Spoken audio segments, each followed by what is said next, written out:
In 2019, film called The Platform burst onto the scene. It was like a lightning bolt, shaking up the emerging field of movie commentary. This one movie alone opened up the market for film analysis in a way no one expected back then. Simply covering this film was a guaranteed hit. Now, 5 years have passed. A film has been analyzed to death and is often dismissed as overdone. Yet I've realized something important. This underrated masterpiece has never been deeply analyzed. Many people have watched it repeatedly, but still don't fully understand it. Take these unresolved questions. For example, is the little girl at the end merely a figment of the protagonist's imagination? Did the punna carter actually reach the top of the prison? Are there any real rules in this system? And why does the woman searching for her child always end up on the higher levels? These questions in mind, I rewatched The Platform 5 times. That's when I realized it's perfect for a deep dive. For instance, many viewers believe the little girl doesn't exist. The protagonist is already dead, and that everything is just his hallucination. But I can confidently say this. The protagonist isn't dead. The little girl is real. I'll explain these points in detail later. For those who haven't seen the film, I'll first go through the plot. Then I'll dive into a detailed analysis. If you've already seen the movie, feel free to skip ahead to the analysis section. I promise that, after hearing my take, you'll see this movie in a whole new light. Movie opens in a luxurious restaurant kitchen. Dozens of chefs are busy at work meticulously preparing dishes. A head chef inspects every plate with exacting precision. At first glance, it seems like these meals are meant for someone of great importance. But the scene abruptly shifts. The protagonist Goring wakes up from a deep sleep. Across from him, an old man is grinning slightly. As Goring stirs, the old man greets him with level 48. You're lucky. Goring is confused. He walks over trying to shake hands. The old man gestures for him to stay on his side. Looking around the room, Goring notices there are no doors or windows. The only notable feature is a large hole in the center of the floor, in ceiling stretching endlessly in both directions. He quickly realizes he's inside the so-called platform prison. Goring asks how the place works. The old man explains cryptically. It's all about the food. Sometimes it's easy, sometimes it's hard, depends on your floor. Goring doesn't fully understand. Suddenly, a red light turns off, replaced by a green one. The old man rushes to the hole, clutching his pillow as a platform slowly descends. Before it even stops, the old man starts stuffing his face with the scraps. Goring peers closer only to recoil in disgust. The platform is covered in leftovers, picked at and dirted by countless people. The old man asks, aren't you going to eat? Goring refuses, saying, if there are 2 people per level, that means at least 90 others have touched this food. I'm not eating that. The old man chuckles. Don't worry, there won't be that many people above us for long. When Goring asks why, the old man says, at first I didn't get it either, not until I landed on level 8. The seemingly casual line foreshadows the film's central theme, which I'll delve into later. The old man urges Goring to eat morning, that hunger will soon make him regret his decision. Hesitant, Goring picks up an apple, intending to save it for later. As the platform starts to descend, the old man downs the last of the wine and spits into the hole below. Shocked, Goring asks why he would do such a thing. The old man replies casually, the ones below will eat it anyway. Besides, the ones above probably did the same to us. Goring, still new to this harsh environment, struggles to understand the old man's logic. Suddenly, the room begins to heat up rapidly. If the temperature keeps rising, they'll be roasted alive in no time. Unbothered, the old man lies back and explains, because of that apple in this prison, food can only stay on the platform. If you take it off, the system punishes you, either by raising the temperature or freezing you to death until they're cooked or frozen to death. Terrified, Goring quickly tosses the apple back onto the platform. Only then does the temperature return to normal. Over the next few days, Goring begins to adopt. The prison has unlimited water, which keeps him alive for the first 3 days. But eventually hunger breaks his resolve, and he starts eating the scraps left on the platform, just like his cellmate in their conversations. Goring begins to understand the rules of the prison. Each prisoner is allowed to bring 1 item inside. The old man brought a reinforced butcher knife, while Goring brought a copy of Don Quixote. Apparently no one had ever brought a book before. No one knows exactly how many levels there are. Old man says he's been as far down as level 1, 30 to place unfit for human survival. Prisoners are reassigned to new levels every month. If your cellmate dies, you're given a new one. The old man knows all this because he's been here for 10 months. One day, a woman appears on the platform. While Goring watches her with curiosity, the old man ignores her entirely, focusing on his meal. Just keep eating. The old man says she's looking for her son. Comes down every month. Goring is shocked. There's a child in here, he asks. Feeling sympathy, Goring suggests helping her, but the old man replies coldly, I'm helping her at first. Goring doesn't understand, but when the platform descends to the next level, everything becomes clear. The woman is immediately seized by the prisoners below. Don't worry, the old man says. They'll keep her for a day or two at most. But moments later, after a few horrifying screams, the woman reappears on the platform unscathed. Her attackers, however, are dead. This woman is one of the film's most enigmatic characters.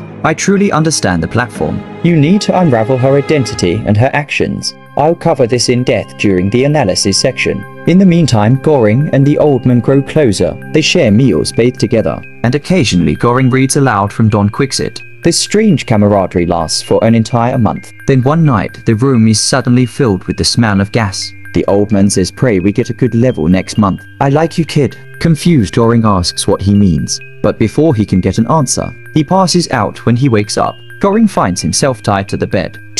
Old man seated nearby Miles, as if trying to comfort him. This isn't a good flaw, he says. I have no choice, but as a gesture of respect, I'll wait until the 8th day before eating you. The old man wasn't lying on level 171. The platform doesn't even stop, let alone leave any food behind. Hunger here is a madness-inducing force. After 7 days of starving, the old man finally starts to act. To keep Goring alive long enough for his meat to stay fresh, the old man carefully considers where to cut. His technique is gruesomely practiced, the result of 10 months in this hell. Just as he's about to make another cut, the woman searching for a child arrives. With a single blow, she kills the old man. Perhaps remembering Goring's earlier kindness, she decides to save him for days. He cares for his wounds and nurses him back to health. Once he recovers, she resumes her descent on the platform, still searching for her child. Goring, still weak, survives the rest of the month by eating the old man's remains. Finally, the month ends. When Goring wakes up again, he finds himself on level 33. A far better situation. His new cellmate is an eccentric woman who has brought a dog into the prison. Looking closer, Goring recognizes her as the woman who had interviewed him before he entered the prison. How did you end up here, he asks. She explains that she worked for the system for 25 years. Only in the last 8 years did she come to understand what really happens to the people she sends. Here, overwhelmed with guilt, she volunteered to experience it herself. Level 33 is a decent spot. There's usually enough food left on the platform. From her, Goring learns an important detail. No one under the age of 16 is supposed to be in the prison. The woman searching for her child. Goring suddenly remembered he was the same person who interviewed him before he entered this place. At the time, she was alone. There had been no mention of a child. Another crucial revelation surfaced. The prison had exactly 200 levels. Every prisoner was allowed to bring one dish of their choice into the system. If everyone stuck to their portion, there would be enough food for everyone. But the grim reality was different. Because the prison operated vertically, those on the upper levels always had first pick, leaving those below to survive on scraps or nothing at all. The fate of the lower levels was entirely in the hands of those above. It was a cruel imbalance, seemingly impossible to change. However, Goring's new cellmate, a woman with a dog, refused to accept this. She tried to organize the system. She divided the food into portions and instructed the people below to take only what she allocated. She even reserved equal portions for the lower levels, believing her fairness could fix the system. But this was a lawless place. No one listened. One day, the woman searching for her child descended on the platform again. Did you notice he always came from an upper level? Why was that this time she was injured? Goring persuaded his cellmate to help, and they pulled her onto their level. After recovering, she resumed her search, writing the platform downward once more. With enough food, that month passed quickly. But when Goring woke up again, he found himself on level 202. His new cellmate had already lost hope and hanged himself. For Goring, this month was endless. The only thing that kept him alive was the remains of the woman's body. Drifting in and out of dreams and hallucinations, he endured. When he woke again, he was on level 6. His new cellmate was a massive, cheerful big man. He carried a coil of rope in Grindworth. Infectious enthusiasm. This is the closest I've ever been to the top, he exclaimed. This time I'll make it. Goring, still weak, lay motionless as the man explained his plan. He intended to climb to freedom using the rope to scale the levels. In the past, the man had always been stuck on levels too far from the top. This was his chance, a once-in-a-lifetime opportunity. He called up to the people on level 5, asking for their help. They agreed. offering him words of encouragement. But as he began to climb, one of them dumped feces on him. Goring reacted quickly, pulling him back to safety before he fell. Crushed by the failure, the man muttered, "This was my best chance. I'll never get this close again." Watching his despair, Goring was struck by an idea. "We can't climb up," he said, "but we can change the system from below." He proposed a bold plan. They would ride the platform downward, distributing food all the way to the lowest level. Goring had meticulously timed the platform stops, estimating there were 250 levels. "If the food runs out," he said, "we'll ride the platform back up." The man, inspired, agreed. They dismantled their beds for weapons and prepared for the journey. To conserve food, they decided to let the top 50 levels go hungry for a day. Starting at level 51, they would begin rationing. Their imposing presence made it easy to enforce the rules at first, but when they reached level 33, the man encountered someone familiar. His former teacher, a wise old man. The teacher commended their mission, calling it noble, but cautioned them. "Changing the system isn't possible," he said, "but you can send a message." "What kind of message?" Goring asked. "A single untouched dish," the old man explained. "Imagine the people at the top seeing it perfectly preserved. It will speak louder than words." The symbol of defiance, they chose a flawless pun, Nikata, to serve as the message. The journey grew increasingly perilous. Resistance mounted, violence became inevitable. They witnessed horrors beyond imagination, the darkest facets of human nature. By the time they reached level 97, the platform no longer stopped. The level was empty if no one lived here. Goring realized as calculations were wrong. There were far more levels than he had estimated. The descent continued into silence. Most levels were abandoned. They passed level 2, descending further and further until finally reaching level 2. 50 platform continued descending until it reached level 3, 33, and then finally came to a halt here. Goring discovered a little girl. The two of them stepped off the platform, but not long after the platform began to move again. However, this time, they could clearly see that the space below them was pure darkness. There were no rooms left. Little girl seemed to have been starving.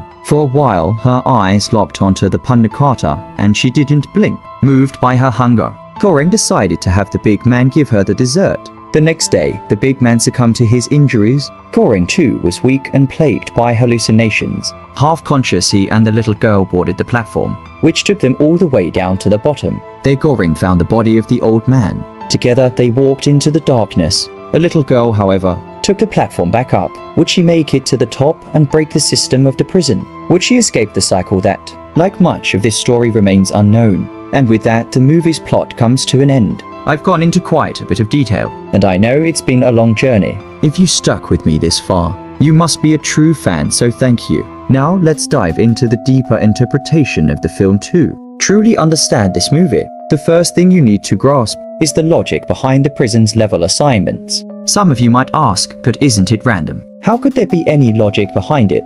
Well, believe it or not, there is logic, and it's hinted at quite clearly throughout the movie. Do you remember where Goring first wakes up? That's right, level 48. He and his cellmate are safe on this level. The next month they are assigned to level 132, where the old man is killed by the woman searching for her child. The following month Goring is sent to level 33, where things are calm again. The month after that, he's moved to level 202, where his cellmate commits suicide. And the next month, he finds himself assigned to level 6. Are you beginning to see the pattern? If a cellmate dies, the next level assigned is higher. The old man's story follows a similar pattern. He mentions that he first woke up on level 78, then moved to 43 where food was scarce, so he was sent to level 11. After that, he moved to level 79, 30 to 8, and finally to 132 before ending up on Goring's level 48. Now, some might say, hold on, 32 had plenty of food. Why would the old man kill his cellmate and move up? My theory is that although there may have been enough food, accidents could still happen. For example, if he ended up on the same level as the big man, the latter might have tried to climb. Or if he found himself with a pervert, the woman searching for her child might have killed the pervert when he made in advance. There are many potential scenarios that could lead to the old man being moved up, so the pattern still holds among all the prisoners. Only the woman searching for her child knows this pattern. That's why every time she wakes up, the first thing she does is kill her cellmate, so she'll always be assigned to the upper levels. Her reasoning is that she must go to the bottom every month to deliver food to her child. This proves the girl is real, because unlike the others, she doesn't kill, she's always assigned to the lowest levels, but survives because her mother sends her food. Here's where some might start questioning things. Wait a minute, didn't the staff member with the dog say that? When he interviewed the woman, she didn't have a child. That's where it gets interesting. The woman, the one with the dog, really doesn't know what's going on. She's the one who claimed the prison had only 200 levels, but there are 333B also said she worked there for 25 years, but only in the last 8 years. Did she realize what was truly happening? All these inconsistencies prove that she's just a low-level employee, with almost no real understanding of how the prison works. It's not just HERC, everyone in the kitchen, including the head chef, knows nothing. They're all focused on food preparation and don't understand the figure system. They don't care one bit whether there's enough food to go around. So besides the management, who really knows what's going on down below, there are two groups of people who must know. The people on level 0 and those who collect the bodies. But the management doesn't care about them. If they can't keep quiet, they're just sent straight to the prison pit. What the management is really interested in is, keep this inhumane experiment going. Why? Because that's where the funding comes from. In the real world, this is all too common. So this movie isn't a dystopian film at all. It's a completely anti-capitalist movie.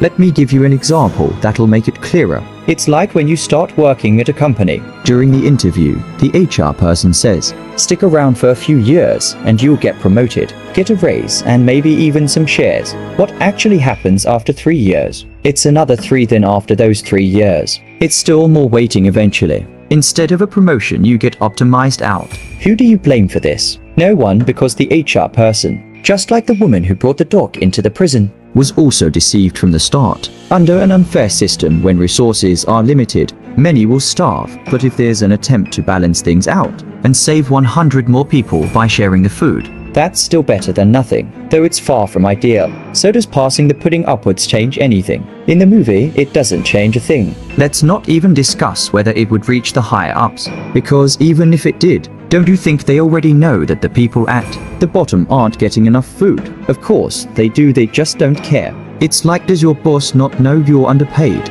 Of course they know. I want cheap labor, that's why. So, can the people at the bottom change their situation through hard work? Not a chance. So, do we still not have financial freedom? Because we're not trying hard enough. That's not it either. It's like when Marie Antoinette supposedly said, let them eat cake, implying that poverty and hunger result from the choices or shortcomings of the lower class. Of course, the truth is that no matter how hard they work, people at the bottom cannot break through the systemic barriers of class. They can't cross, which means they can't access the resources. And without resources, they can't redistribute them. Without the power to do that, they can't climb higher, so all they can do is try to survive. Just like the old man told Goring in the movie, either you kill me and eat me, or I kill you and eat you. So when you kill me, I totally understand, because we're both stuck at the bottom. And that's it for today's video. We'll meet again next time. Goodbye.